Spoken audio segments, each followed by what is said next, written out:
In this video, I'll show you how you can change your layout in Warframe Mobile. Now, if you're in the game, all you have to do is press the menu icon in the top right corner. But if you're in the home page, this icon will appear on the top left corner. So select that, and then from here, select options, and then simply select the touch section. And on the second option should be customize UI layout. So select that, and now you should see a brief description on how your UI looks like. So you can either choose the layout. There are a couple of layouts you can choose from, so you can choose layout A, B, so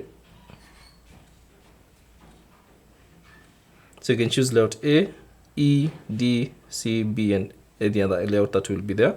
Or you can simply choose an icon and drag it to any position that you'd like and customize it to suit your needs. Now, once you're done, all you have to do is select save, and then simply select confirm, and the changes will be applied. So once you exit the settings, you can now see your new customized UI or customized layout in Warframe Mobile.